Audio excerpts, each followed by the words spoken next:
Most people never look up.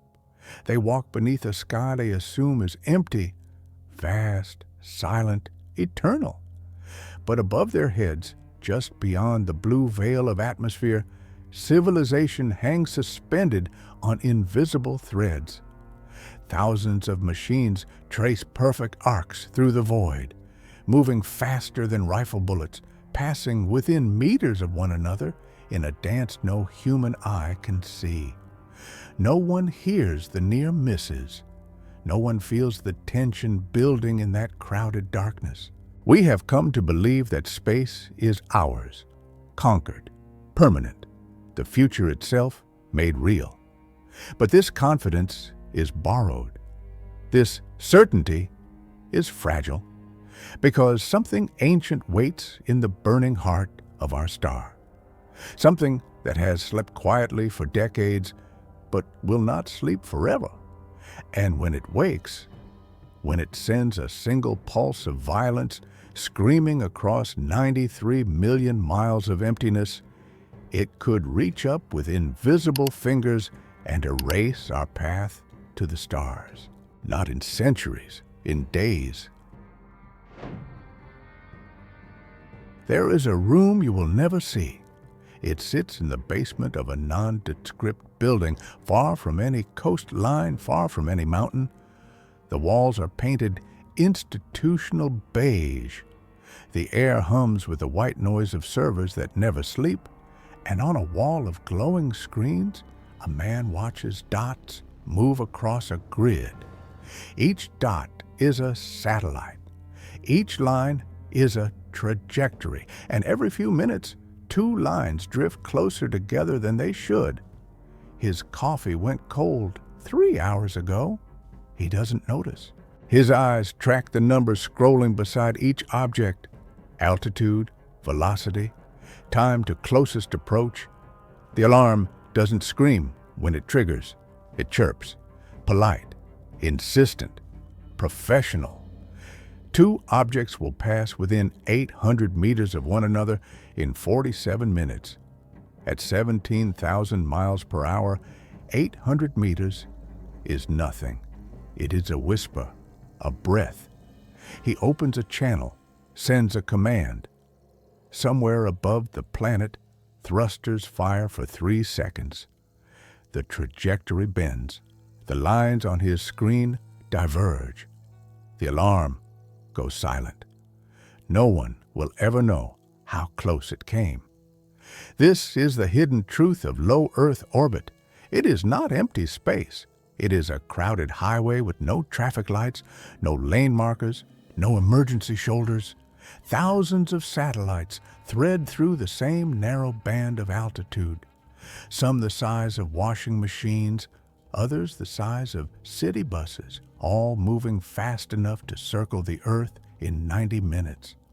They pass one another constantly, silently, invisibly, and someone is always watching. The operators who staff these control rooms work in shifts that blur together. They speak in acronyms and orbital mechanics. They track close approaches the way air traffic controllers track near misses over the Atlantic, except their aircraft never land, never refuel, never stop moving. A satellite in low Earth orbit does not coast. It falls endlessly, fast enough that the horizon curves away beneath it before gravity can pull it down. But gravity still pulls. The atmosphere at 200 miles up is not empty. It is thin beyond imagining, a ghost of air, a whisper of drag. But it is enough to slow a satellite, degree by degree, orbit by orbit, until its path begins to decay. Engineers call this atmospheric drag. Satellite operators call it borrowed time. Every satellite in low Earth orbit is dying from the moment it launches. The only question is how long the fuel will last to fight back. So they fire thrusters. Constantly, dozens of times per year. Small burns, carefully calculated, nudging the machine back into its proper lane. This is called station keeping. It is the price of staying aloft. And it requires three things: fuel, precision, and uninterrupted control. Remove any one of those, and the satellite begins to drift. The engineers who design these systems understand this intimately. They build redundancies, backup thrusters, automated protocols. But redundancy assumes the satellite can still receive commands. It assumes the ground station can still see where the satellite is. It assumes the operators can still calculate where it's going. It assumes the invisible threads are still connected. In 2009, those threads held. Barely. February 10th, a quiet Tuesday. Above Siberia, at an altitude of 490 miles, two satellites drifted toward the same point in space. One was American, Iridium 33, part of a communications constellation, still operational, still serving customers. The other was Russian, Cosmos 22521, dead for over a decade, tumbling silently through the void with no one watching, no one steering. The operators monitoring Iridium knew Cosmos was nearby, but nearby in orbital terms can mean many things. Space is vast. Tracking data is imperfect. The probability of collision was calculated as low, not zero, but low. They collided at a combined speed of over 26,000 miles per hour. There was no sound, no fire, just two machines meeting like bullets, shattering into clouds of metal fragments that scattered across hundreds of miles of sky. Within hours, tracking stations around the world began cataloging the debris. Thousands of pieces, some the size of baseballs, some the size of ball bearings, all of them moving at orbital velocity, each one now a permanent hazard to everything else in nearby space. That debris is still up there. It will be up there for decades, and every piece of it is a threat that must be tracked, avoided, accounted for in the calculus of every satellite that flies through that region of space. The operators in those quiet rooms now watch thousands of additional dots on their screens. Dots that will never stop moving. Dots that cannot be commanded or controlled. Dots that hunt. This is what fragility looks like in orbit. Not dramatic, not sudden, just the slow accumulation of risk, the gradual thickening of a minefield no one can see. But 2009 was a different era. Back then, there were fewer than 1,000 active satellites in low Earth orbit. The sky, while crowded, was still navigable. Close approaches were common, but manageable. The engineers and operators had time to react, time to calculate, time to send commands, and wait for confirmations. Today, there are more than 8,000 active satellites in low Earth orbit. Most of them were launched in the last 5 years, and most of them belong to a single constellation, Starlink. The engineers who built Starlink did not do so recklessly. They understood orbital mechanics. They designed their satellites with propulsion systems, automated collision avoidance, sophisticated tracking. They celebrated a vision of global connectivity. Internet access beamed down to every corner of the Earth, to villages without cables, to ships at sea, to aircraft in flight. But they also understood what they were building, a house of cards, not because the satellites are poorly made, not because the engineers are careless, but because the system only works if every card stays in place, if every satellite can maneuver when needed, if every close approach is detected in time, if every command reaches its target without delay. Low Earth orbit is now a machine with thousands of moving parts, all of them falling at 17,000 miles per hour, all of them held in their lanes by constant, invisible corrections. The numbers are staggering. Close approaches, instances where two objects pass within a kilometer of one another, now occur across low Earth orbit roughly every 22 seconds. Not every day, not every hour, every 22 seconds. Starlink satellites alone perform dozens of collision avoidance maneuvers each year, firing thrusters to dodge debris, defunct satellites, even one another. This is normal operations.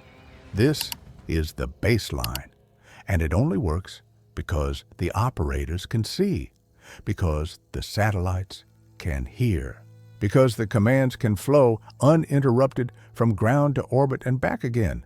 The system is stable for now. But stability is not the same as safety. A tightrope walker is stable until the wire is cut. A bridge is stable until the supports fail. And low Earth orbit is stable only because thousands of people in dozens of countries are watching those glowing screens, sending those quiet commands, correcting those invisible drifts. They are the threads holding everything aloft. So the question is not whether the system can handle normal conditions.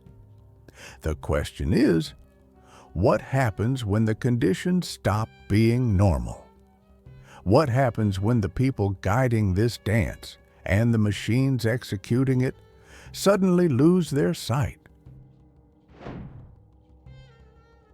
Before we go deeper into what could happen next, if you want more documentaries like this, stories about the hidden forces shaping our future, take a moment to subscribe, leave a like, and turn on notifications, because what comes next may be closer than anyone realizes. 93 million miles away, the sun is not resting. It never rests. Beneath its surface, if something without a surface can be said to have a beneath, rivers of plasma churn in convective cells larger than planets. Magnetic field lines twist, tangle, snap, and reform in patterns no human mind can fully predict. This is not a stable star. It is not a steady lamp hung in the sky to warm our days and mark our seasons. It is a furnace, restless, violent, ancient beyond comprehension, and sometimes it throws storms. Not the storms we know on Earth, wind and rain and thunder. These are storms of matter itself, superheated to millions of degrees, accelerated to a fraction of the speed of light, hurled outward in vast clouds that can swallow planets whole. We call them coronal mass ejections, solar storms, space weather. The sun calls them nothing. It simply erupts. When one of these storms reaches Earth, and they do regularly and visibly, it does not arrive like a hurricane with days of warning and satellite imagery showing its approach. It arrives as a wave of charged particles and electromagnetic chaos, slamming into the planet's magnetic field at speeds that make orbital velocity look glacial. Most of the time, the Earth shrugs them off. The magnetosphere deflects the worst of it. The atmosphere absorbs what gets through. We see auroras dance at the poles, green curtains of light rippling across Arctic skies, and we think it beautiful. We rarely think it dangerous. But the storms do two things that engineers have learned to fear. First, they heat the atmosphere, not the air we breathe at sea level, not the troposphere where weather happens, or the stratosphere where ozone filters ultraviolet light. Higher, much higher, in the thermosphere, the region between 50 and 400 miles above the surface, where satellites fly. Under normal conditions, the thermosphere is almost nothing. A vacuum so complete that a handful of air from that altitude would contain fewer molecules than a single breath at sea level. The satellites that orbit there experience drag, yes, but drag measured in fractions of a Newton, in millimeters per day of altitude loss. Manageable, predictable. But when a solar storm strikes, the thermosphere does something unexpected. It swells. The incoming energy excites atmospheric molecules, increases their temperature, causes them to rise and expand outward like a lung filling with breath. The density of the upper atmosphere can increase by factors of 3, 5, sometimes 10. Suddenly, satellites are not flying through near vacuum. They are flying through soup, and drag is a function of density. The satellites begin to slow. Their orbits decay faster. Their fuel burns quicker, trying to maintain altitude. And critically, their positions become uncertain. Orbital mechanics is a science of precision. When ground controllers calculate a satellite's trajectory, they rely on models of atmospheric density, solar activity, gravitational perturbations from the moon and sun. These models are good.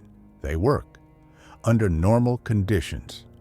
But when the atmosphere expands unpredictably, those models break. A satellite that was supposed to be at a certain altitude, traveling at a certain speed, might instead be 50 kilometers lower and accelerating toward re-entry, or it might be higher, drifting into a new collision corridor it was never meant to occupy. The operators lose certainty. The dots on their screens blur. The lines showing future trajectories become probabilistic clouds instead of clean arcs. And this is only the first effect. The second effect is worse. Solar storms do not only carry particles, they carry electromagnetic violence. When the charged plasma from a coronal mass ejection interacts with Earth's magnetic field, it induces currents, wild, chaotic surges of electrical energy that ripple through anything conductive. Power grids on the ground can overload, transformers can fail, radio communications can go silent, and satellites can go blind. Navigation systems rely on signals. GPS satellites broadcast timing data precise to billionths of a second. Communication satellites relay commands from ground stations. Collision avoidance systems depend on knowing where every object is, where it's going, and how fast. All of this requires electromagnetic clarity. A solar storm destroys that clarity. Radio frequencies become jammed with noise. GPS signals degrade or vanish entirely. Commands sent from the ground may not reach their targets. Telemetry data sent from orbit may not make it back. The satellites are still there, still flying, still moving at 17,000 miles per hour through an increasingly uncertain sky. But the operators cannot see them clearly, cannot command them reliably, cannot predict, with the precision they need, where each machine will be in an hour, in a day, in a week. This is what engineers call an edge case, a rare event, a low probability scenario, the kind of thing that happens infrequently enough that systems are not always designed to handle it, because designing for every edge case is expensive, because redundancy has limits, because fuel is finite and satellites cannot carry enough of it to survive every conceivable disaster. So engineers make calculated risks. They assume that solar storms, while disruptive, will be brief. That control will be restored before anything catastrophic happens. That the satellites can coast for a few hours, maybe a day, without active guidance. They assume the threads will hold. But in 2024, a group of researchers asked a different question. They did not ask whether the threads would hold. They asked, how long do we have if they don't? The study was technical, dense, published in a journal most people will never read. But buried in its pages was a single, cold calculation that should haunt anyone who understands what it means. They modeled low Earth orbit as it exists now, thousands of satellites, mega-constellations, automated collision avoidance systems all functioning normally. Then they asked, what happens if a solar storm disrupts satellite control completely, if commands cannot be sent, if maneuvers cannot be executed, if the operators lose the ability to steer? How long until the first catastrophic collision? The simulation ran, the virtual satellites drifted, the probabilistic clouds of uncertainty expanded.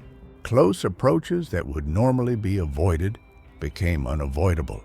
Trajectories that would normally be corrected remained uncorrected. The answer came back with mechanical certainty. 2.8 days, not years, not months, not even weeks, days. Less than 3 full rotations of the Earth, and the first collision would occur. Not a glancing blow, not a near miss that gets added to the statistics and forgotten. A full-speed, hypervelocity impact between 2 massive satellites, each carrying enough kinetic energy to vaporize metal. They called it the crash clock. Collision risk from autonomous system halt. And the clock starts ticking the moment satellite control is lost. 2.8 days, 67 hours, 4,032 minutes. That is how much time separates normal operations from catastrophe. That is how thin the margin has become. Not because the satellites are fragile. They are built to extraordinary standards. Not because the operators are careless. They are among the most skilled engineers on the planet. But because the system itself has no slack, no room for error, no ability to coast through a crisis and hope for the best. Low Earth orbit has become a machine balanced on a knife's edge, kept stable only by constant active intervention. And the sun, indifferent, ancient, operating on time scales that dwarf human civilization, does not care about our margins of safety. It does not care about our collision avoidance protocols or our tracking networks or our carefully calculated fuel reserves. It simply erupts, and when it does, the clock begins. Imagine 2 objects meeting in the void, not gently, not slowly. There is no slow in orbit. They converge at a combined velocity of 30,000 miles per hour, faster than any bullet ever fired, faster than the space shuttles re-entered the atmosphere, so fast that the human mind cannot truly comprehend the violence of the instant they touch. There is no crumpling, no deformation, no gradual failure of structural integrity. There is only shattering. The kinetic energy released in a single orbital collision exceeds that of multiple tons of high explosive. Metal does not bend at these speeds. It vaporizes, fragments, explodes outward in an expanding sphere of destruction. A satellite the size of a refrigerator becomes 10,000 pieces. A satellite the size of a bus becomes 100,000. And none of those pieces fall to Earth. Not immediately. Not for years. Perhaps not for decades. They do not fall because they are still moving at orbital velocity, still circling the planet, still trapped in the same gravitational well that held their parent objects aloft. But now, instead of one predictable trajectory, there are thousands, Tens of thousands, each fragment following its own elliptical path, crossing and recrossing the orbits of everything else nearby. This is the fundamental horror of orbital debris. It does not dissipate. It does not blow away like smoke or settle like dust. It persists, immortal, invisible, hunting. A piece of debris the size of a marble carries enough energy to punch through a satellite's hull. A fragment the size of a softball can cleave a spacecraft in half, and there is no dodging at orbital speeds, no last-second maneuvering. By the time a collision is detected, it has already happened. The operators on the ground can only watch the aftermath unfold on their screens. One dot splitting into a cloud of smaller dots, each one now a permanent addition to the catalog of tracked objects. Each one a new threat that must be accounted for in every calculation, every avoidance maneuver, every risk assessment for decades to come. But the true nightmare is not a single collision. It is what happens next. February 2009 taught us that debris clouds expand. The fragments from Iridium-33 and Cosmos 22521 scattered across an enormous volume of space, creating a hazard zone hundreds of miles wide. But that was one collision, 2 satellites. A tragic accident, yes, but contained. Now imagine a different scenario. A solar storm disrupts control. The crash clock runs down. Somewhere above the equator, 2 Starlink satellites, each the size of a small car, each packed with fuel and batteries and solar panels, fail to execute their avoidance maneuver. They collide. 10,000 new pieces of debris scatter into orbit. Most are small, some are large, all of them are moving. Within hours, the operators realize the danger. They begin calculating trajectories, trying to determine which satellites are now in the path of this expanding cloud. But the data is still corrupted. The solar storm is still raging, commands are still unreliable, and the debris does not wait. 3 days later, a fragment strikes another satellite. Not a direct hit. Orbital space is vast, and even 10,000 pieces scattered across hundreds of miles represents a tiny density increase. But orbital mechanics is a game of probabilities played across years and decades. Eventually, the dice come up wrong. The second satellite shatters. 20,000 more fragments join the cloud. Now the probability of further collisions begins to rise, not linearly, exponentially, because each collision produces more debris, and more debris means more targets. More targets mean higher collision rates. Higher collision rates mean more debris. This is the nightmare that Donald Kessler described in 1978. He was not a science fiction writer. He was a NASA astrophysicist, a specialist in orbital mechanics, a man who spent his career calculating trajectories and collision probabilities. And he realized something that should have terrified anyone who understood it.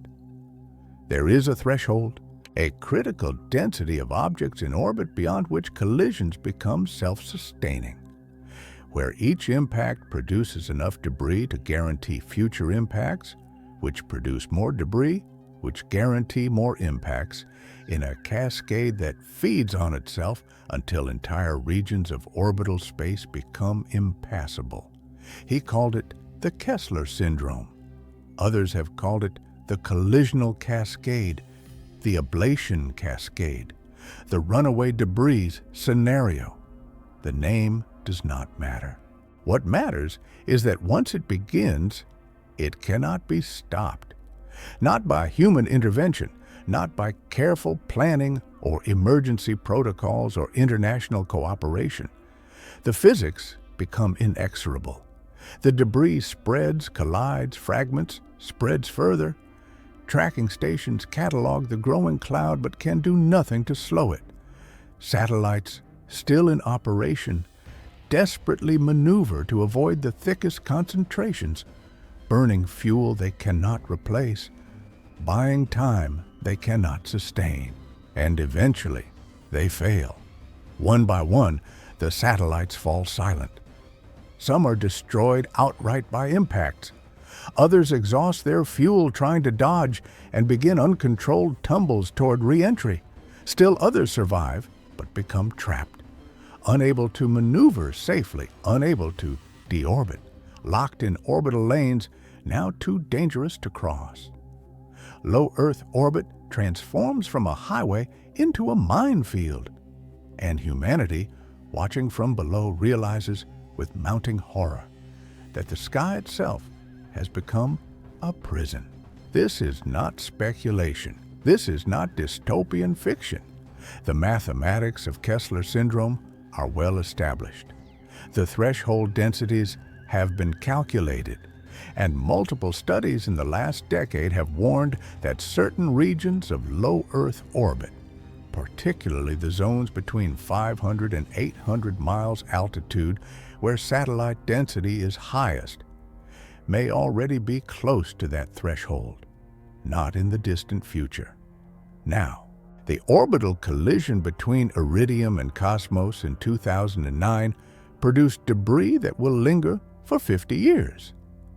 The deliberate destruction of satellites in anti-satellite weapon tests, conducted by China in 2007, by India in 2019, added thousands more fragments to the catalog. Each event pushes us closer. And now we have filled that same region with mega-constellations. Thousands of new satellites launched in just a few years, all flying through the same narrow band of altitude, all dependent on continuous active control to avoid one another. The question is no longer whether Kessler Syndrome is possible. The question is, how close are we to triggering it? And the answer, according to the Crash Clock study, is terrifying in its simplicity. One solar storm, one loss of control, 2.8 days. That is the margin. That is how close we are to locking ourselves out of space for generations. Because once the cascade begins, there is no cleanup. Debris in low Earth orbit cannot be swept away or collected or deorbited en masse. Each piece would need to be individually intercepted, captured, and disposed of. A task requiring technology we do not have, resources we have not allocated, and time we may not be given. The debris will persist for decades, perhaps centuries, depending on altitude. And during that time, launching new satellites into those regions becomes suicidal. The collision risk is too high. The insurance costs become prohibitive. The likelihood of losing a spacecraft in the first months of operation approaches certainty. So launches stop. Not because we choose to stop them, but because we cannot afford to lose them. And the civilization we have built in orbit, the GPS networks that guide our aircraft and ships, the communication satellites that connect our continents, the weather satellites that predict our storms, the surveillance satellites that monitor our borders, begins to fail. One by one, as each machine reaches the end of its operational life, it falls silent, and we cannot replace it. This is the locked door. This is the barrier that nature could erect, not through malice, not through intention, but through simple physics, between humanity and the stars. We have spent 70 years learning to reach orbit, learning to survive there, learning to build a presence beyond our atmosphere, and a single pulse from the sun could erase it all in less than 3 days. There is a rhythm to space that most satellites never escape. It is not the rhythm of orbits, though they circle the Earth 16 times a day, chasing sunrises that come every 90 minutes, falling through darkness and light in an endless loop. It is the rhythm of correction. Every satellite in low Earth orbit is fighting, not dramatically, not heroically, just constantly, fighting against the drag of an atmosphere so thin it barely exists, yet thick enough to kill. Fighting against gravitational perturbations from the moon, pulling at one angle, the sun pulling at another, the Earth's own bulge at the equator, tugging trajectories into slow spirals. And so, they fire thrusters. Small burns, seconds long, measured in meters per second of velocity change, what engineers call delta V. The satellite nudges itself higher, corrects its inclination, adjusts its position within the constellation, then waits until the next correction is needed. Days later, sometimes weeks. For a typical satellite in low Earth orbit, these station-keeping maneuvers occur dozens of times per year, for some more. The fuel budget is calculated before launch. How much propellant the satellite carries, how much each maneuver costs, how many years of corrections the tanks can sustain. This is the clock that truly governs a satellite's life. Not how long its solar panels can generate power. Not how long its electronics can withstand radiation, but how long its fuel will last. When the tanks run dry, the satellite can no longer correct. It can no longer avoid. It begins an uncontrolled drift, sometimes slow, sometimes catastrophically fast, toward one of two fates. Either it tumbles into denser atmosphere and burns up on re-entry, or it becomes debris, a dead machine, still in orbit, still moving at 17,000 miles per hour, but no longer under anyone's control. A hazard, a ghost. One more object that must be tracked and avoided by everything else still living. This is why fuel is sacred in orbital engineering. Every maneuver is calculated to the gram. Every correction is justified against mission requirements. Operators do not waste propellant on unnecessary adjustments. They wait until the trajectory drift reaches a threshold, then burn precisely what is needed to bring the satellite back into tolerance. It is a delicate economy, a finite resource stretched across years of operation, and it assumes that the satellite knows where it is, that ground controllers can see where it is going, that the maneuvers, when commanded, will have the intended effect. But when a solar storm expands the atmosphere unpredictably, those assumptions break. The satellite burns fuel to climb back to its proper altitude, but the atmosphere has thickened, so the burn must be longer, harder, more expensive than planned. The operators command a correction based on yesterday's atmospheric model, but today's density is different, so the satellite ends up in the wrong place. Another correction is needed. More fuel is spent. And if the storm persists, if the disruption lasts not hours but days, the satellite can find itself trapped in a losing battle, spending fuel faster than its mission plan anticipated, racing toward empty tanks and the uncontrolled drift that follows. This is not failure of engineering. This is the reality of orbital mechanics in an environment humans do not control. But the fuel is not the only thing at stake. The corrections themselves serve a purpose beyond survival. They serve coordination. They serve the invisible architecture that makes mega-constellations possible. Consider Starlink. More than 6,000 satellites, all flying in carefully orchestrated shells at specific altitudes. Each satellite knows where it is supposed to be, not approximately but precisely within a narrow corridor defined by latitude, longitude, and altitude. This precision is not vanity, it is necessity, because the satellites are providing a service. They are beaming internet signals down to Earth, covering overlapping footprints that shift as the constellation moves overhead. A user on the ground connects to whichever satellite is currently above them, maintains that connection for a few minutes, then hands off to the next satellite as the first one disappears over the horizon. This handoff must be seamless, invisible. The user should never notice, but it only works if the satellites are where they are supposed to be, if the spacing is maintained, if the constellation moves as a synchronized whole rather than a chaotic swarm. And that synchronization requires fuel, constant, expensive, irreplaceable fuel. Now add collision avoidance to the equation. Starlink satellites do not merely correct for drag and gravitational drift, they also dodge. Dozens of times per year, sometimes more, the automated systems detect a close approach. Another satellite, a piece of debris, something on a trajectory that brings it too near, and the satellite fires thrusters to move out of the way.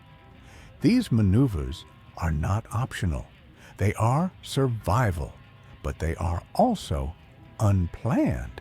The fuel spent dodging debris is fuel that cannot be spent on station keeping.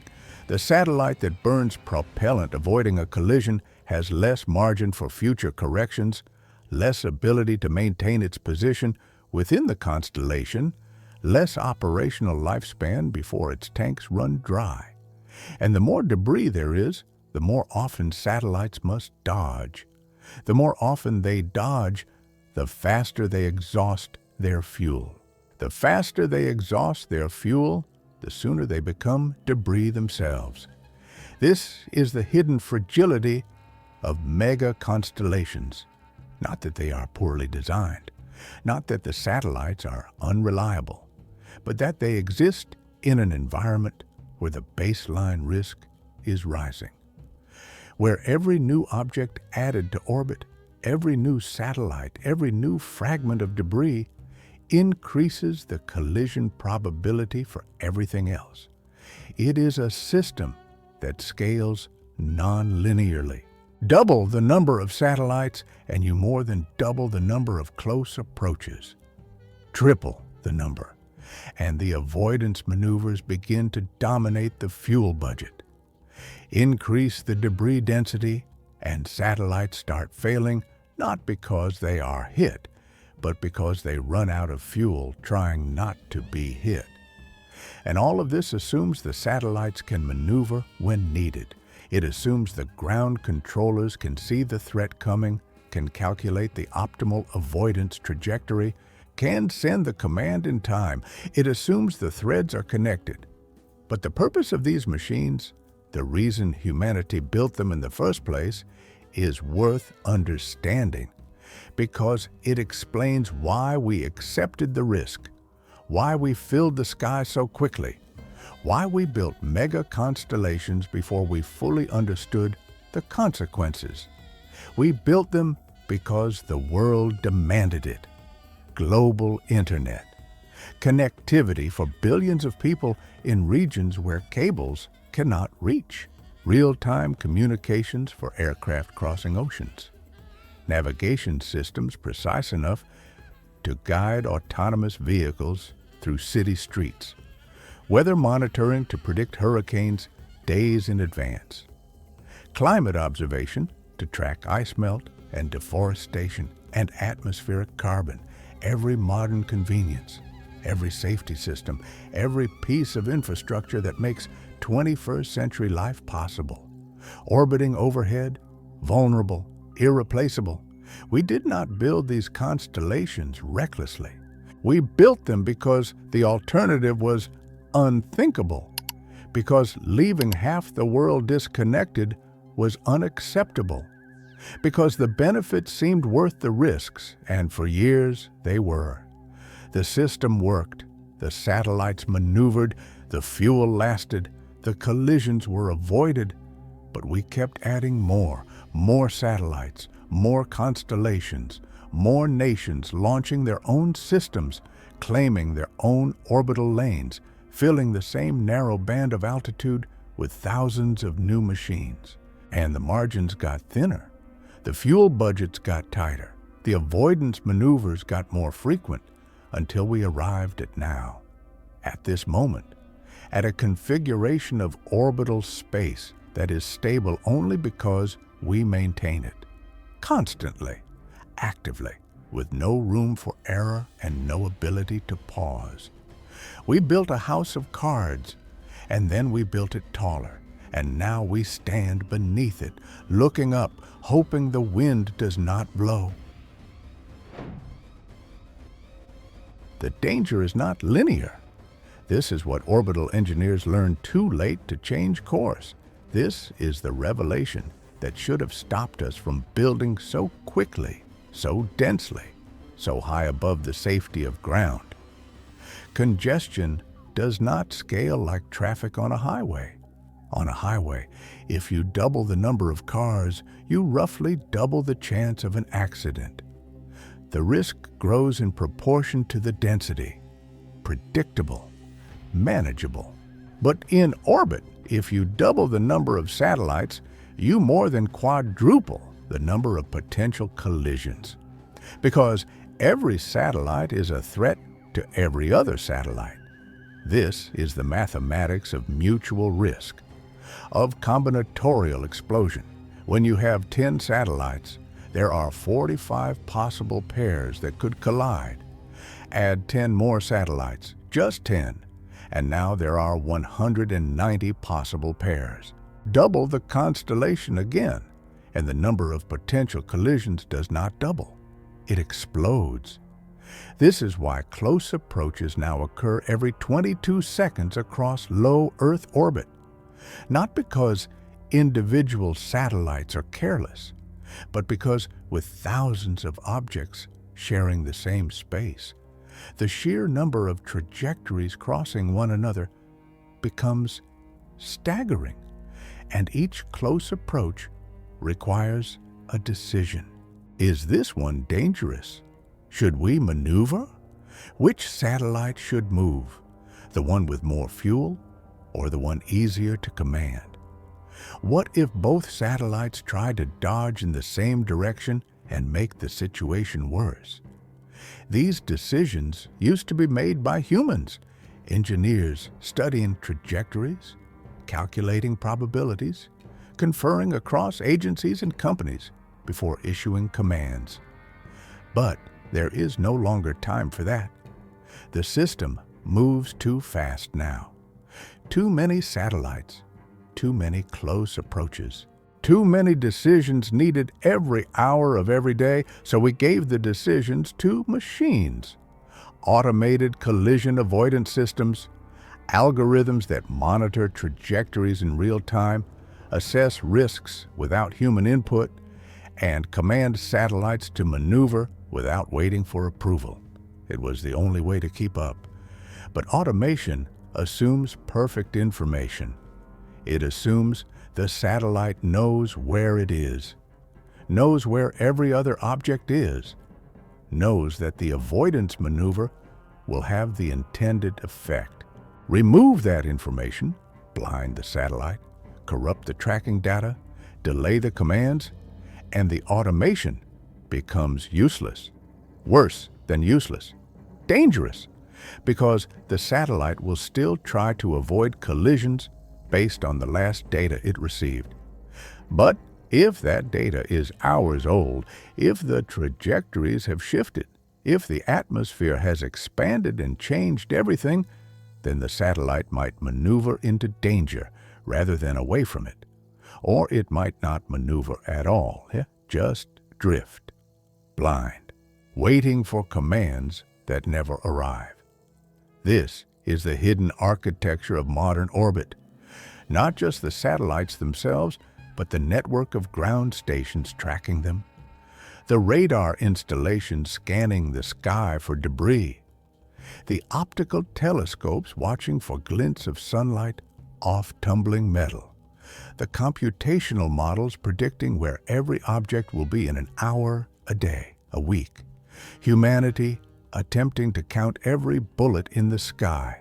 The United States military maintains a catalog, the Space Surveillance Network, tracking more than 27,000 objects larger than 10 centimeters.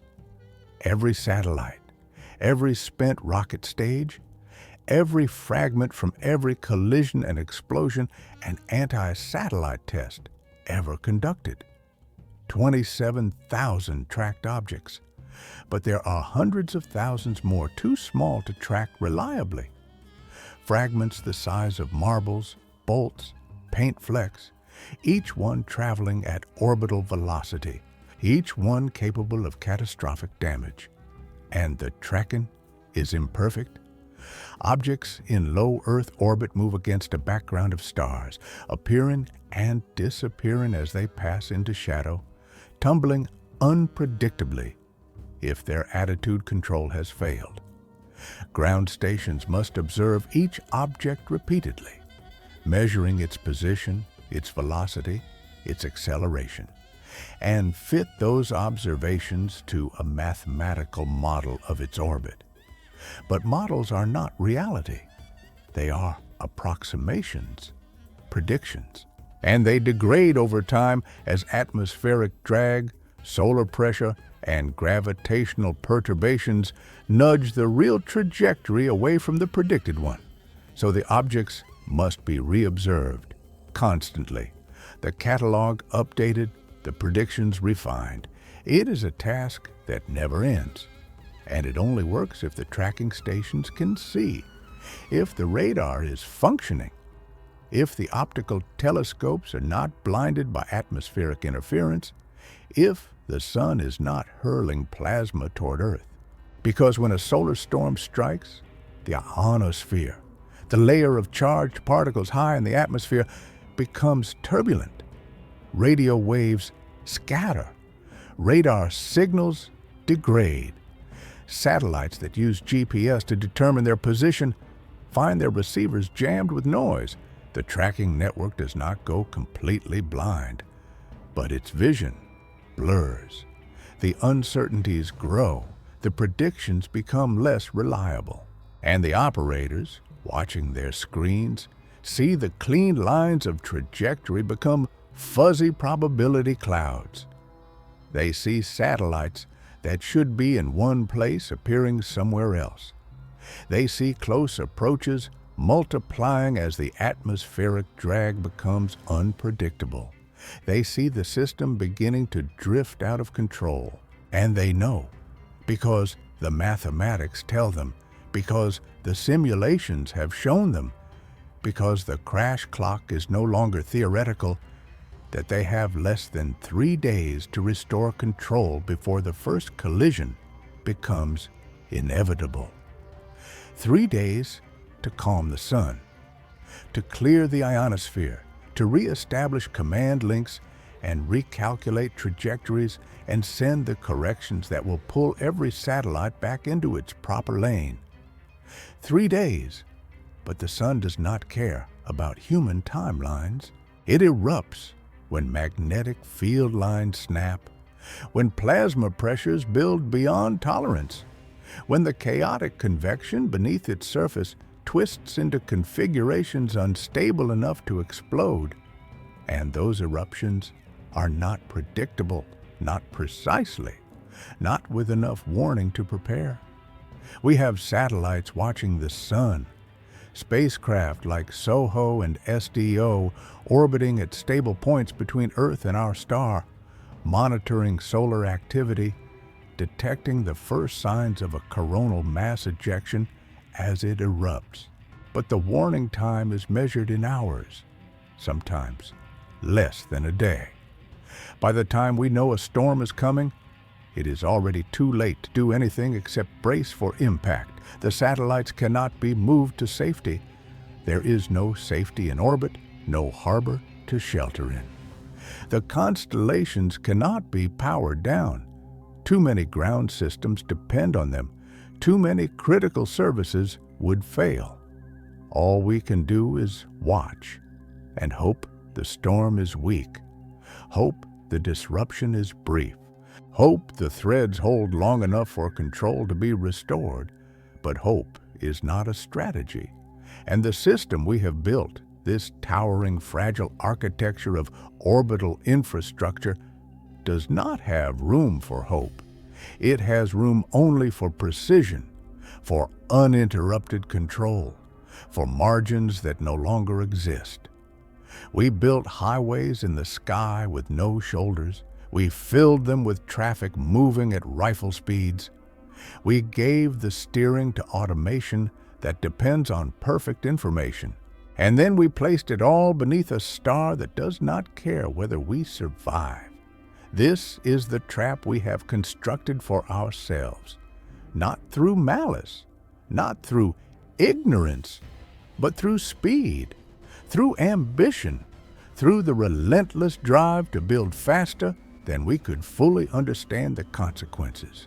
And now we sit inside that trap, looking up through a crowded sky, knowing that the door could slam shut at any moment, knowing that when it does, we will have less than 3 days to stop it, or lose access to space for generations. May 2024. The sun had been quiet for months. Solar minimum, the phase of the 11-year cycle when activity subsides, when the surface appears smooth and calm, when engineers begin to relax. Then, without warning, it erupted. A coronal mass ejection tore from the sun's surface on May 10th, hurling billions of tons of plasma toward Earth at speeds exceeding 1,000,000 miles per hour. The satellites monitoring solar weather detected it immediately. Warnings went out. Operators around the world began preparing. They had roughly 18 hours. When the storm struck on May 11th, it was stronger than anyone had anticipated. The most powerful geomagnetic storm to hit Earth in more than 2 decades. Aurora Borealis appeared as far south as Mexico. Power grids fluctuated, radio communications degraded, and in orbit, the atmosphere began to swell. The thermosphere expanded rapidly, increasing in density as solar energy poured in. Satellites across low Earth orbit suddenly found themselves flying through air thick enough to notice. Drag increased. Orbits began to decay faster than predicted, and the operators lost precision. Not completely. The satellites were still visible. Commands could still be sent.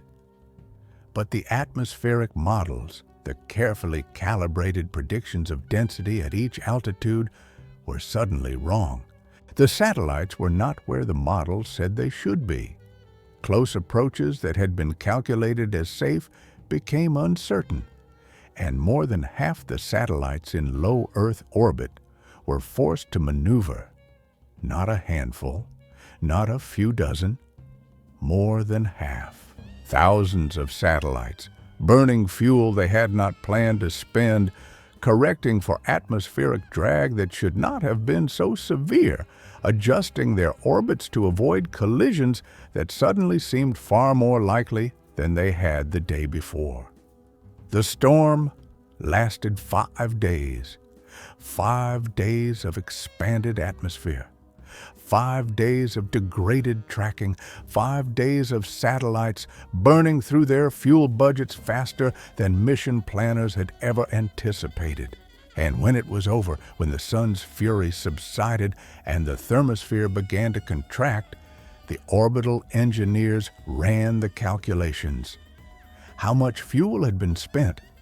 How many years of operational life had been consumed in those 5 days?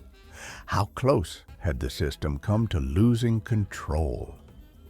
The numbers were sobering, not catastrophic. The system had survived. But the margins had been tested in ways that revealed how thin they truly were. This was not the worst-case scenario. This was not a storm that knocked out ground stations or blinded tracking networks or prevented commands from reaching orbit. This was merely a strong storm, a wake-up call, and it had forced half the constellation to maneuver. The engineers called it the Gannon Storm, named after the scientist who had been monitoring solar activity and warned of the incoming plasma.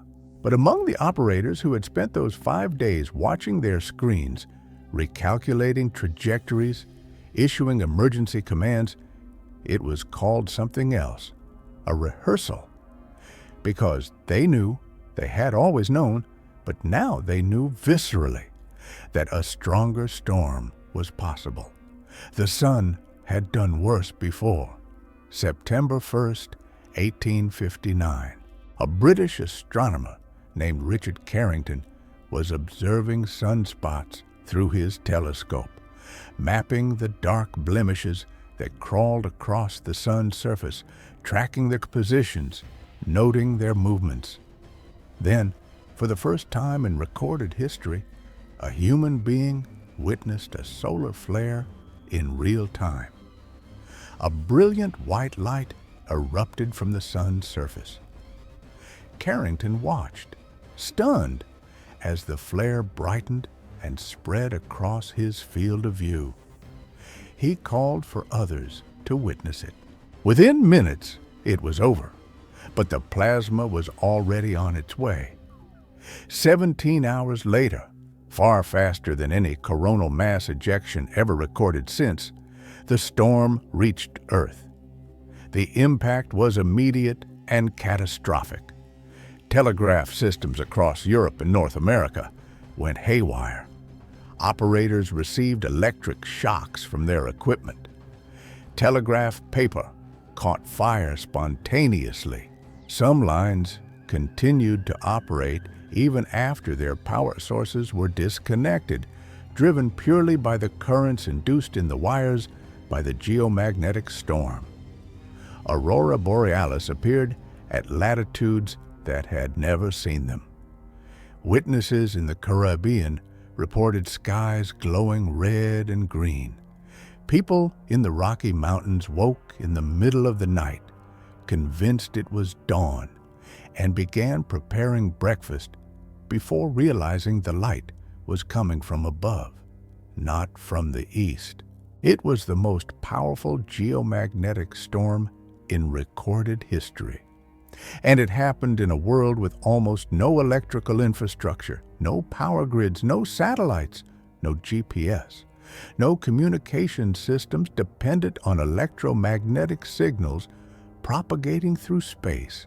If the Carrington event occurred today, the estimates of damage range from hundreds of billions to trillions of dollars.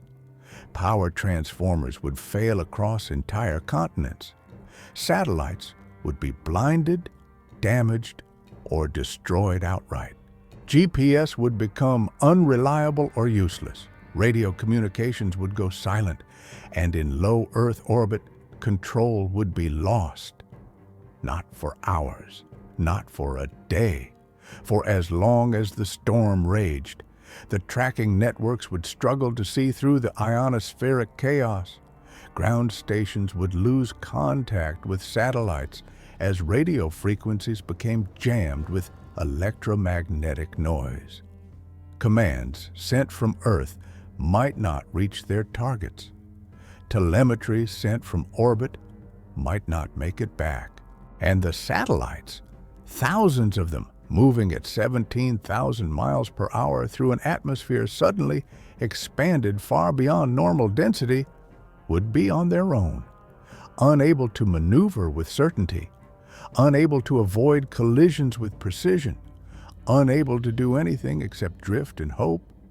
The crash clock would begin ticking. 2.8 days, and the storm, if it matched the Carrington event's intensity, would last longer than that. The first collision would occur while the operators were still blind, while commands were still impossible, while the satellites were still flying through chaos with no way to correct their courses.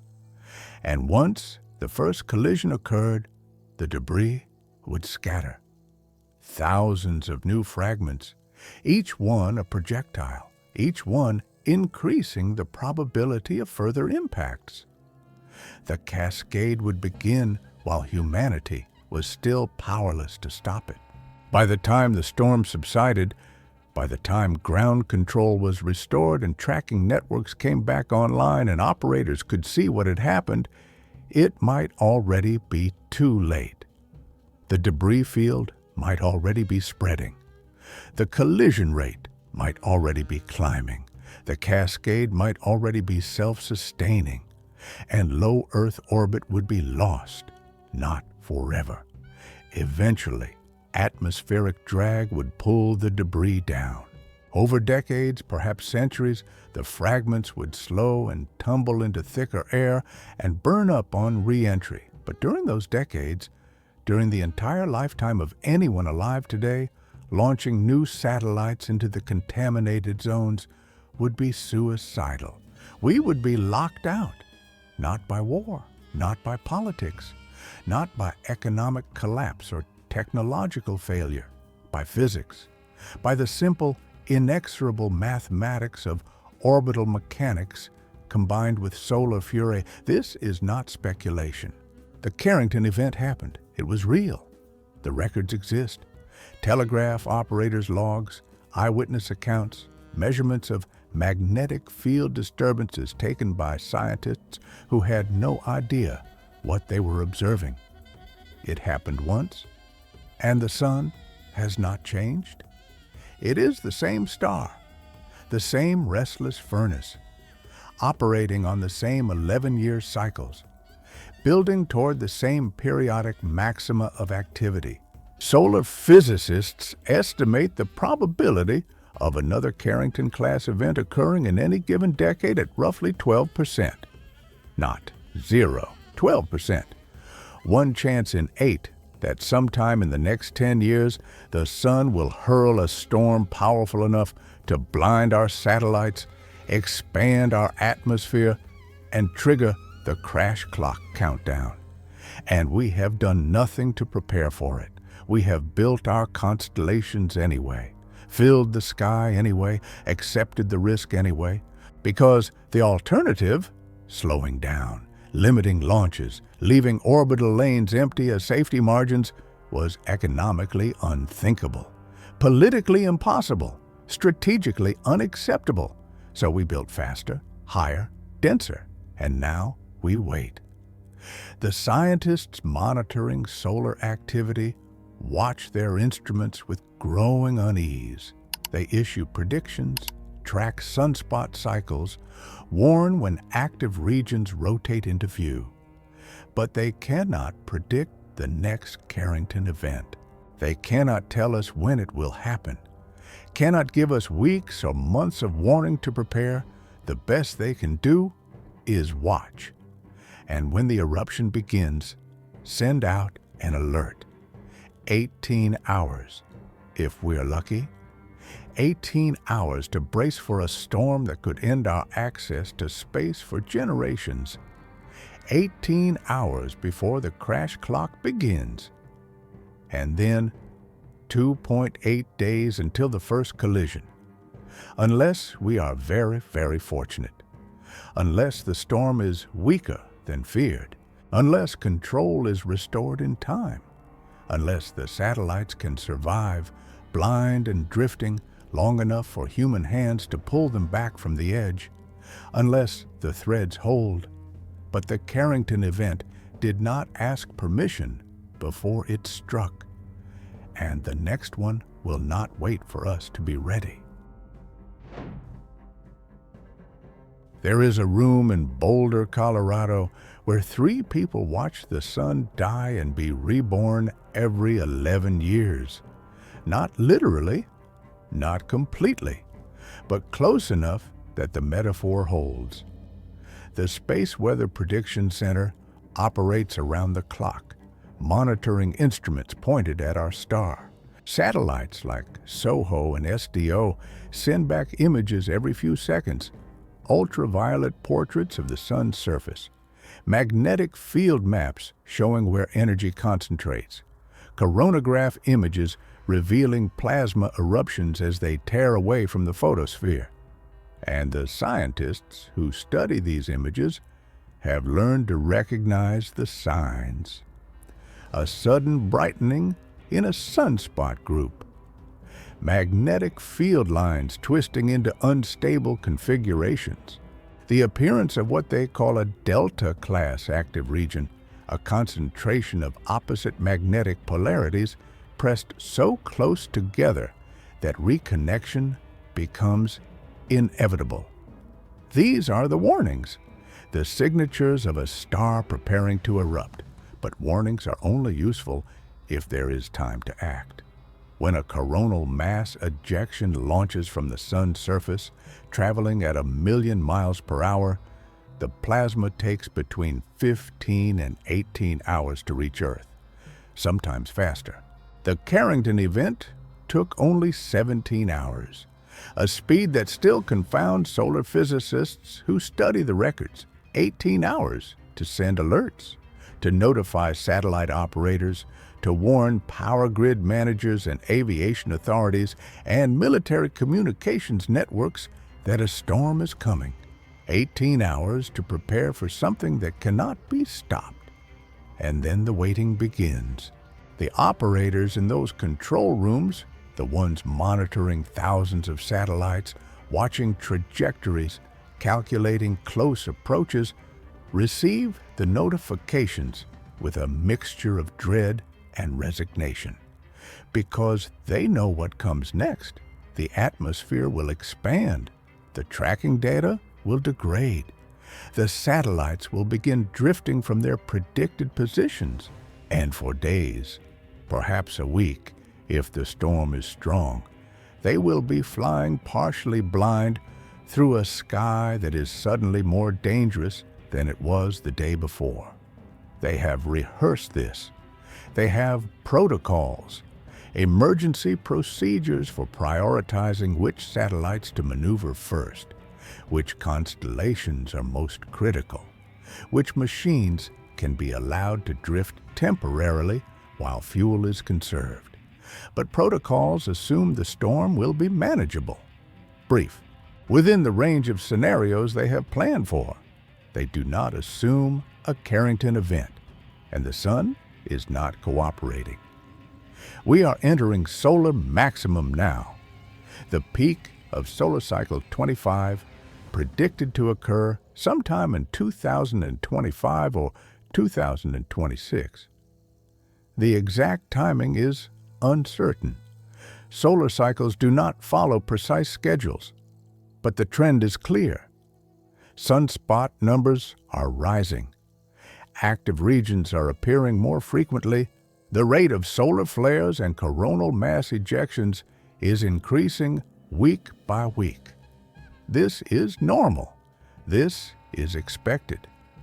The sun does this every 11 years, building toward a maximum of activity before subsiding into the next minimum. But this solar maximum is different from the last one, because this time there are 8,000 satellites in low Earth orbit instead of 1,000. This time, the mega-constellations are in place.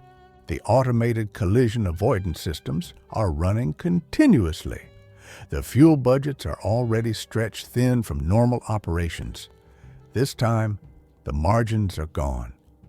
Dr. Tamitha Skov, a space weather physicist who has spent years trying to communicate these risks to the public, describes the current situation with a phrase that should unsettle anyone who understands it. We are flying into a hurricane with our eyes half closed. Not because the science is inadequate, not because the monitoring systems have failed, but because we built the orbital infrastructure during solar minimum, when the sun was quiet, when storms were rare and weak, when the margins seemed comfortable. And now, the sun is waking up. In May 2024, the Gannon Storm was a preview, a moderate storm by historical standards, strong enough to disrupt operations, but not strong enough to break them. But the scientists who study solar activity know that stronger storms are coming. Not might be coming, are coming. Because solar maximum does not produce one storm. It produces dozens, perhaps hundreds over the course of 2 to 3 years. Most are weak, some are moderate, a few are severe, and occasionally, roughly once per decade, according to statistical analysis of past cycles, the sun produces something extreme, an X-class flare, a fast coronal mass ejection, a geomagnetic storm that registers G4 or G5 on the NOAA scale, the highest categories, the ones that cause widespread infrastructure damage even on the ground, the ones that, in the current orbital environment, could trigger the crash clock. There is a graph that circulates among orbital debris researchers. It shows the growth of active satellites over time, a line that stays relatively flat for decades, then suddenly curves upward in 2019, rising almost vertically, and overlaid on that graph is another line, the predicted sunspot number for solar cycle 25. The two lines intersect in late 2025, right now. This is not coincidence. This is timing, bad timing, the worst possible timing. We've filled the sky during the quietest period in recent solar history, and now we are entering the most active period, with the least margin for error. The engineers who designed the mega-constellations understood solar weather. They included it in their risk assessments. They calculated fuel reserves with storms in mind, but those calculations assumed historical averages, normal distributions, storms that fit within the range of recorded events from the satellite era, the past 60 years of data. They did not design for a Carrington event, because a Carrington event happens, statistically, once every 500 years, maybe once every few centuries, depending on whose analysis you trust. Those are acceptable odds in most engineering contexts. You do not design a bridge to survive a once-in-500-year earthquake. You do not build a dam to withstand a once-in-millennium flood. But in orbital mechanics, a once-in-500-year event that occurs during solar maximum could end access to space for 500 more years. The risk is asymmetric. The consequences are permanent, and we are entering the danger zone now. Solar physicists are watching active region 3664 and others like it rotate into view on the sun's eastern limb, wondering if one of them will be the source, wondering if this cycle will be the one that produces another Carrington-class storm, wondering if 18 hours will be enough warning. Because even with 18 hours, there is almost nothing that can be done. Satellites cannot be powered down safely. Many would lose attitude control and begin tumbling, making them even more dangerous. They cannot be moved to higher, safer orbits. The fuel cost would be prohibitive, and there is no safe orbit during a major geomagnetic storm. All the operators can do is prepare, ensure backup systems are ready, confirm that fuel reserves are as full as possible, issue warnings to critical infrastructure on the ground, and then wait for the storm to arrive and hope it is not strong enough to last longer than 2.8 days. The orbital engineers who calculated the crash clock did not do so to inspire fear. They did it to quantify risk, to transform an abstract concern, solar storms could be dangerous, into a concrete number that policymakers and operators could understand. 2.8 days. That number is based on current constellation densities, current collision avoidance capabilities, current tracking network performance. It is not speculation. It is simulation, mathematical modeling of what happens when control is lost in the current orbital environment. And the model is clear. If satellite control is disrupted completely, if commands cannot be sent, if maneuvers cannot be executed, then within 67 hours, the probability of a catastrophic collision approaches certainty. Not possibility, certainty. The first collision will occur, and when it does, the debris will scatter, and the cascade, depending on where the collision happens, how large the satellites are, how much fuel they are carrying, could begin before control is restored. This is the nightmare scenario that keeps orbital debris researchers awake at night. Not that a Carrington event might happen, but that it might happen now, during solar maximum, while 8,000 satellites are in orbit, while the margins are thinnest, while humanity has the least ability to respond. The timing could not be worse, and the sun does not care about timing. Dr. Hugh Lewis, an orbital debris specialist at the University of Southampton, has run the simulations dozens of times with different parameters, different storm intensities, different durations of control loss, different initial collision scenarios, and the result is always the same. If control is lost for longer than the crash clock allows, the cascade probability rises rapidly, not gradually, rapidly. Within weeks of the first collision, the debris density in certain orbital shells could increase by factors of 10 or more. Within months, entire regions of low Earth orbit could become effectively unusable, not impassable. Spacecraft could still fly through, but the collision risk would be high enough that insurance becomes unavailable.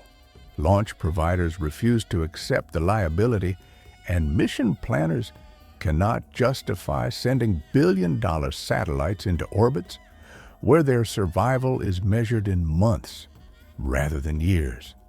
And so, launches stop. This is the future that waits on the other side of the crash clock. Not dramatic, not sudden, just the slow realization that the sky we filled so confidently, so quickly, has become too dangerous to use. And we are racing toward that future at the worst possible moment. Solar maximum, 8,000 satellites, automated systems dependent on continuous control, fuel budgets with no slack, and a star that is about to spend the next 2 years hurling plasma toward Earth with increasing frequency and intensity. The scientists monitoring solar weather issue their predictions with careful language. They speak in probabilities and confidence intervals. They avoid making definitive claims about when the next major storm will occur. But in private conversations, in conference presentations to other specialists, the message is less cautious. We are overdue for a major event. The current solar cycle is building in intensity. The orbital environment is more vulnerable than it has ever been.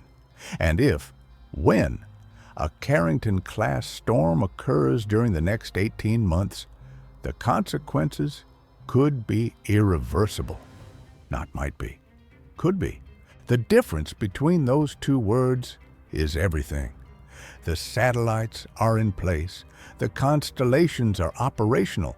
The sun is approaching peak activity, and we are out of time to fix the margins.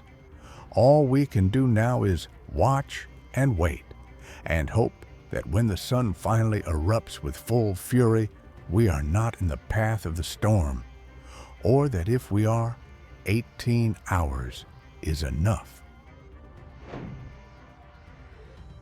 Most people do not think about GPS. They use it every day, dozens of times, perhaps hundreds. The phone in their pocket, guiding them through unfamiliar streets. The fitness tracker, counting their steps, measuring their runs. The timestamp on every financial transaction, every cell phone call, every email sent and received. All of it synchronized by satellites. 24 spacecraft orbiting at 12,000 miles altitude, broadcasting timing signals precise to billionths of a second. The receiver in your phone or your car or your aircraft or your cargo ship listens to at least 4 satellites simultaneously, measures the tiny differences in when each signal arrives, and calculates your exact position on Earth's surface. 3-dimensional positioning, accurate to within meters, available anywhere on the planet, free to anyone with a receiver. It seems like magic. It is not magic. It is orbital mechanics combined with atomic clocks and mathematics so precise that it must account for Einstein's relativity. Time moves differently in orbit than on Earth's surface, and if the satellites did not correct for this, GPS would drift by miles per day. But to the user, it is invisible, instantaneous, reliable, until it is not. When GPS fails, when the signals degrade or vanish, the consequences cascade through infrastructure most people never see. Aircraft can no longer navigate with precision. Ships lose their exact positions at sea. Emergency services cannot dispatch ambulances to the correct addresses. Power grids lose synchronization. Financial networks cannot timestamp transactions with the accuracy required for high-frequency trading. And autonomous vehicles, the cars and trucks and delivery drones that are supposed to navigate without human input, become blind. This is the hidden dependency of modern civilization, not just on satellites, but on the assumption that satellites will always be there, always functioning, always broadcasting their signals without interruption. We have built our infrastructure on this assumption, and it is fragile. GPS is only one system, one constellation, one narrow slice of the services orbiting overhead. There are weather satellites monitoring hurricanes, tracking atmospheric rivers, predicting floods and droughts days in advance. There are communication satellites relaying phone calls and internet traffic across oceans. There are Earth observation satellites measuring ice sheet thickness, monitoring deforestation, detecting illegal fishing vessels in protected waters. There are surveillance satellites, military and civilian, watching borders, tracking troop movements, verifying arms control treaties, all of them in orbit, all of them vulnerable, and if low Earth orbit becomes impassable, if the debris density rises to the point where launching new satellites is too dangerous, where existing satellites cannot be maintained or replaced, all of these systems begin to fail, not immediately. Satellites are built to last years, sometimes decades, but eventually, one by one, they will reach the end of their operational lives. Solar panels will degrade. Batteries will fail. Electronics will succumb to radiation damage. Fuel tanks will run dry. And when they die, they cannot be replaced, because the sky above them is a minefield. This is what Kessler Syndrome truly means. Not just that orbit becomes crowded, not just that collisions become more frequent, but that space itself becomes economically and practically unusable. That the cost of launching through a debris field, the insurance premiums, the risk of losing spacecraft worth hundreds of millions of dollars, the danger to human crews, becomes prohibitive. And so, launches stop. New constellations are canceled. Replacement satellites are never built. The infrastructure in orbit begins its slow, irreversible decay. And on the ground, we watch our capabilities diminish. GPS accuracy degrades as satellites fail and are not replaced. Coverage gaps appear. Services that depend on precise timing begin to experience errors. Weather forecasts become less accurate as the network of observation satellites thins. Hurricane warnings come later. Tornado predictions become less reliable.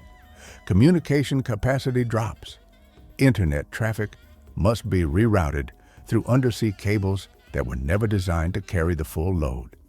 Remote regions lose connectivity entirely. Climate monitoring falters.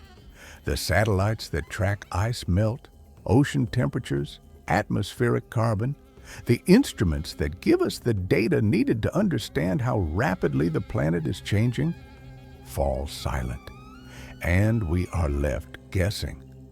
This is not a technological apocalypse, not a sudden collapse, just a slow erosion of capabilities we have come to take for granted. A return to a world where ships navigate by stars and sextants, where weather predictions are made hours in advance instead of days, where global communication is limited by the reach of ground-based infrastructure, a world we left behind half a century ago. But the loss would be more than practical, more than economic. It would be existential. For 70 years, humanity has been expanding outward. We went to the moon. We built space stations. We launched probes to every planet in the solar system and beyond. We established a permanent presence in orbit. Not just scientific missions, but commercial ventures, civilian infrastructure, the beginnings of an off-world economy. We did this because we believed space was the future, that the resources of the solar system were within reach, that humanity's destiny lay beyond this single fragile planet, and all of it, every mission to Mars, every lunar base, every journey to the outer planets, depends on passing through low Earth orbit first. There is no other way, no alternative route, no bypass around the debris field. Every spacecraft launched from Earth must climb through that narrow shell between 100 and 1,200 miles altitude, must thread through the satellites and debris and defunct rocket stages that now crowd those lanes. And if those lanes become impassable, everything beyond them becomes unreachable. Not difficult, unreachable. This is what sustainability means in the context of space, not just ensuring that we can continue launching, not just tracking debris and avoiding collisions, but recognizing that space is not infinite, that orbital lanes are a finite resource, that filling the sky without limits, without coordination, without pausing to understand the consequences, carries a cost we may not be able to pay. Because once Kessler Syndrome begins, it cannot be undone, cannot be negotiated with, cannot be delayed or compromised or wished away. The debris will spread, the collisions will multiply, the cascade will continue until physics alone determines when it stops. And during that time, decades, perhaps centuries, we will be confined, not by choice, not by lack of ambition, by mathematics, by the immortality of orbital debris and the vulnerability of everything we launch through it. The irony is bitter. We could possess the technology to reach Mars, the knowledge to establish colonies, the resources to build a multi-planetary civilization, but we would be unable to leave Earth because the road we built to the stars, the only road we have, would be closed, sealed not by any enemy, not by any failure of engineering or collapse of will, but by our own speed, our own ambition, our own refusal to build carefully enough, slowly enough, with enough margin for the unexpected. This is the price of moving too fast. And the bill could arrive in the form of a solar storm we cannot predict, cannot prevent, and may not survive. 2.8 days. That is the margin between stability and catastrophe. That is how long we have to restore control once it is lost. That is how fragile every service we depend on, every capability we take for granted has become. And the sun does not negotiate, does not pause, does not care about human timelines or the infrastructure we have suspended above our heads. It erupts when physics demands it. And when it does, we will discover whether the future we think we have built can survive the forces we have chosen to ignore. There is a place above the atmosphere where the view changes everything. Astronauts speak of it in hushed tones the moment they first see Earth from orbit, not as a map or a globe or a collection of nations and borders, but as a single, fragile sphere suspended in an infinite void. Blue oceans, white clouds, continents drifting beneath them in slow procession, and surrounding it all, darkness, absolute, unforgiving, the overview effect, they call it. The sudden, overwhelming realization that everything humanity has ever known, every war, every discovery, every triumph and tragedy, has occurred on that small, luminous world, and that beyond it lies not emptiness, but possibility. For 7 decades, we have been reaching toward that possibility, learning to survive in the void, learning to build there, establishing the first fragile foothold of what might one day become a civilization spanning worlds. But we are not there yet. We have not colonized Mars. We have not established self-sustaining habitats on the moon. We have not created backup repositories for humanity's knowledge, its culture, its genetic diversity scattered across the solar system. We remain here, tethered, vulnerable, a single species on a single world, orbiting a restless star that does not care whether we survive. And the one path we have carved outward, the route through low Earth orbit that every mission must travel, every journey beyond must begin, has become so crowded, so fragile, that nature itself could seal it shut, not with intention, not with malice, simply by doing what it has always done. The sun will erupt, perhaps tomorrow, perhaps next year, perhaps in a decade, but it will erupt. And when it does, when the plasma races toward us faster than any warning can meaningfully prepare us, when the atmosphere swells and the satellites go blind and the operators lose their grip on the threads holding everything aloft, we will have hours to brace, and then days to survive. 2.8 days before the first collision becomes inevitable. Before the cascade begins, that could lock us away from the stars for generations. We imagine ourselves as explorers, as pioneers, as a species destined to spread across the cosmos, but destiny is not guaranteed.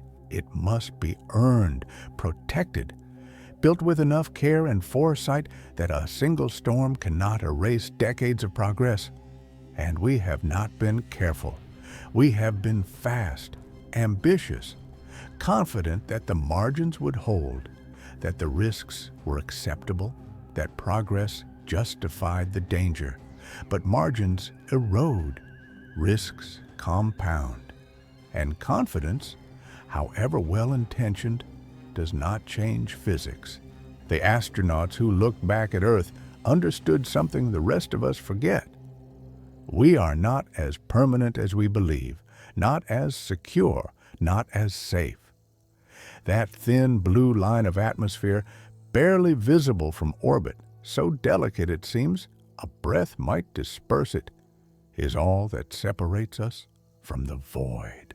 And above it, in the region where satellites fly and spacecraft must pass to reach anywhere beyond, we have built a house of cards balanced on invisible threads, held stable only by continuous effort, and threatened by forces older than civilization itself.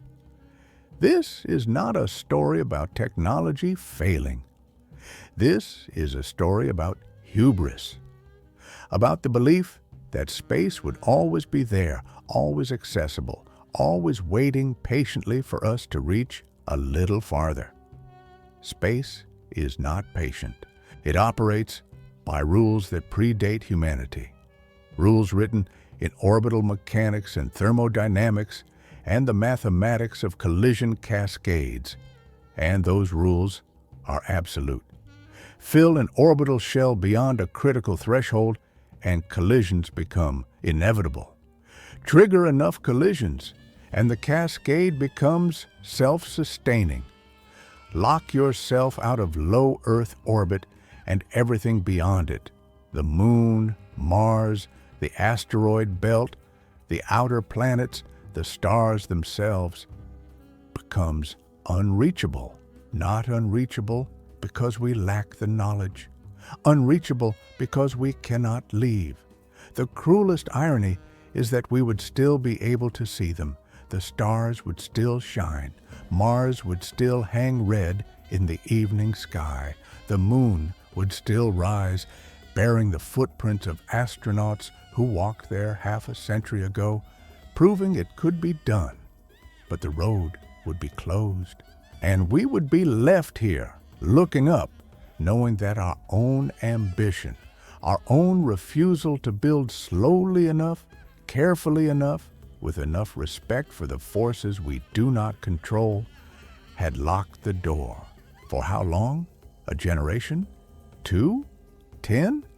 How many years would pass before atmospheric drag finally claimed the last debris fragments and pulled them down into cleansing fire?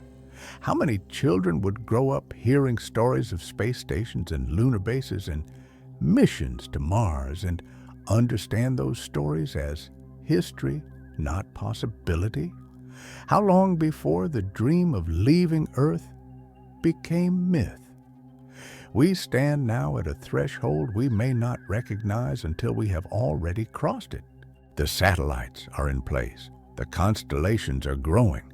The sun is approaching solar maximum, and the margin separating stability from catastrophe has narrowed to less than 3 days. 3 days between a solar storm and the first collision. 3 days between normal operations and a cascade that could confine humanity to Earth for lifetimes. We still have time to change course, to slow the launches, to leave orbital lanes less crowded, to build systems with margins thick enough to survive the unexpected. But time is not infinite, and the sun does not wait for us to be ready. It will erupt when magnetic field lines snap beneath its surface, when plasma pressures exceed containment, when the restless furnace at the heart of our solar system releases energy in a burst that takes 18 hours to reach us, and less than 3 days to undo everything we have built above our heads. We are a young species, brilliant, ambitious, capable of extraordinary things, but we remain fragile. One storm away from confinement, one cascade away from losing access to space for generations, one miscalculation away from discovering that the future we thought we had secured was never truly ours at all. If the sun can erase our road to the stars in only a few days, how fragile is the future we think we've already secured? If you want to keep exploring these hidden forces with us, subscribe turn on the notification bell, and join the conversation below. What do you think is humanity's greatest vulnerability in space? I'd love to read your thoughts.